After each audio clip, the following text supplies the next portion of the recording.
White House Press Secretary Karoline Leavitt does not enjoy being told that she is wrong.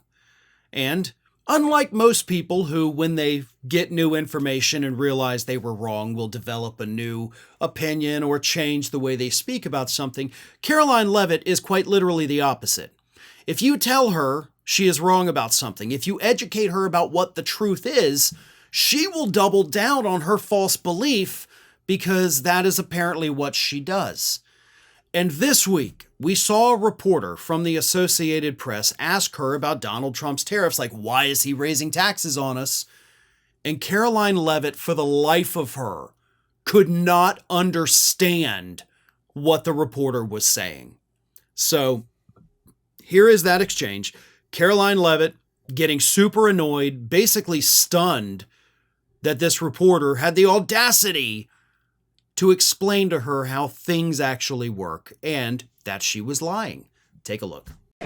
When President Trump last addressed the BRT when he was on the campaign trail, his big push was on tax cuts. He's going there today as he's proposing tax hikes in the form of tariffs. I'm curious why he's prioritizing that over the tax cuts. He's actually not implementing tax hikes. Tariffs are a tax hike on foreign countries that, again, have been ripping us off. Tariffs are a tax cut for the American people, and the president is a staunch advocate of tax cuts. As you know, he campaigned on no taxes on tips, no taxes on overtime, no taxes on Social Security benefits. He is committed to all three of those things, and he expects Congress to pass them later this year. I'm sorry, have you ever paid a tariff? Because I have. They don't get charged on foreign companies, they get charged on the importers. And ultimately, when we have fair and balanced trade, which the American people have not seen in decades, as I said at the beginning, revenues will stay here, wages will go up, and our country will be made wealthy again. And I think it's insulting that you're trying to test my knowledge of economics and the decisions that this president has made. I now regret giving a question to the Associated Press. Mary, go. I regret giving a question to the Associated Press. Like, the Associated Press, the least partisan news outlet in America, okay? There is no political agenda at the Associated Press, all right? And that reporter was literally trying to explain it to you because he got frustrated, obviously, because you're sitting there lying to everybody. Like, no, they do it on the other things, and no, it's not it is us. The reporter was right. Karoline Leavitt was wrong.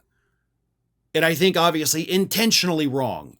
And when you get called out for being so blatantly wrong, when you get explained the real thing happening, and then you double down on the lie, you're lost. Like, there is no saving you. There is no helping you. You're making the choice to be dishonest to the American public.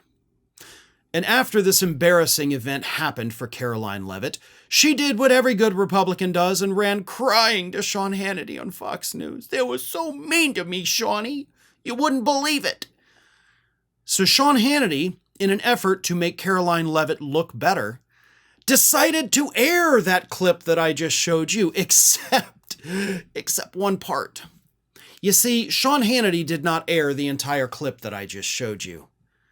Sean Hannity took out the part where Karoline Leavitt says that other countries pay the tariffs. He took out that whole middle part of her doubling down on the lies and only aired the part with the Associated Press reporter apparently attacking her, and then her closing argument about, it's insulting that you would question me about this. And then after airing that clip, Hannity threw to Leavitt, he goes, checkmate. Welcome, Karoline Leavitt. Checkmate. You deceptively edited that interaction between the two to make her look smarter. Now, forgive me if I'm wrong, Sean, but isn't there a guy in this country that is actually suing another media outlet for allegedly, even though they clearly did not, deceptively editing an interview with a politician to make her look smarter? Right? It's like a $10 billion lawsuit. Do we need to file a $10 billion lawsuit against Sean Hannity and Fox News for deceptively editing the Karoline Leavitt exchange with the Associated Press reporter to make Karoline Leavitt look smarter? Because if Trump wins the lawsuit against CBS, guess what? I'm going to be plaintiff number one in suing you, Sean, for deceptively editing this interview. So you now have two choices. One, either we go to court, bud, or two, you get on the air, you issue a retraction and apology, and you air the entire clip. Those are your options. And I'm willing to bet I could actually find enough people probably watching this video right now to join on as co-plaintiffs, right? We could turn this into a whole big class action, buddy. Hell, we may even get it to be a mass tort, considering all the deceptive edits you've made, your network, I should say, over just the last year.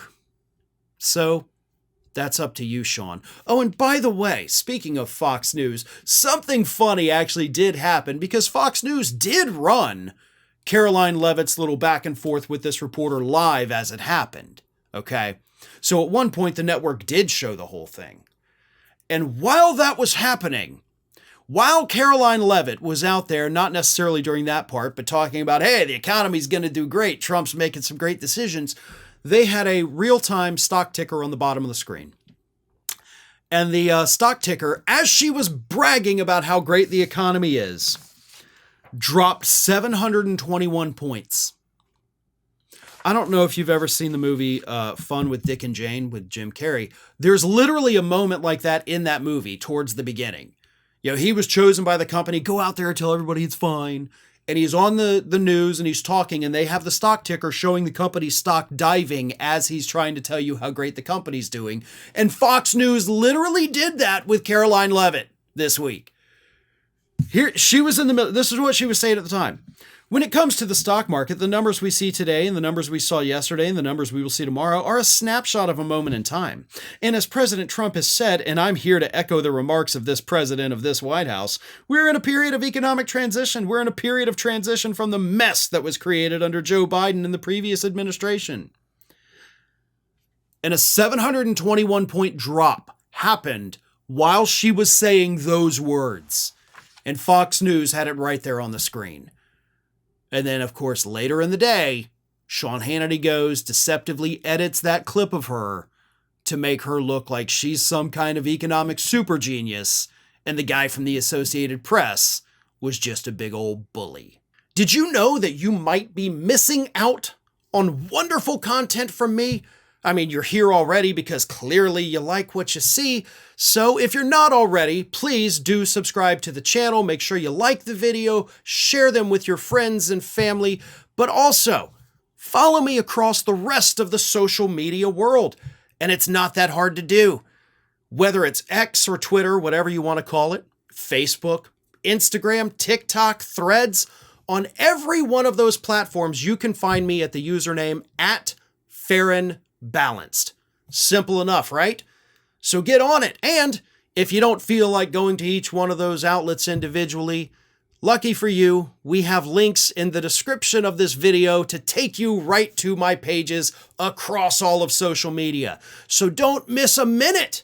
And while you're at it, make sure you're also subscribed to the Ring of Fire YouTube channel, which I have been hosting for many, many years now. We've got more than 1 million subscribers over there, and there is fresh content over there every single day of the week. So again, if you're not subscribed, subscribe to this channel, and while you're at it, go subscribe to Ring of Fire at youtube.com/The Ring of Fire and @FarronBalanced across every social media platform that, of course, is not considered just a far-right hellscape. Well, maybe Twitter is, but that's a story for a different day.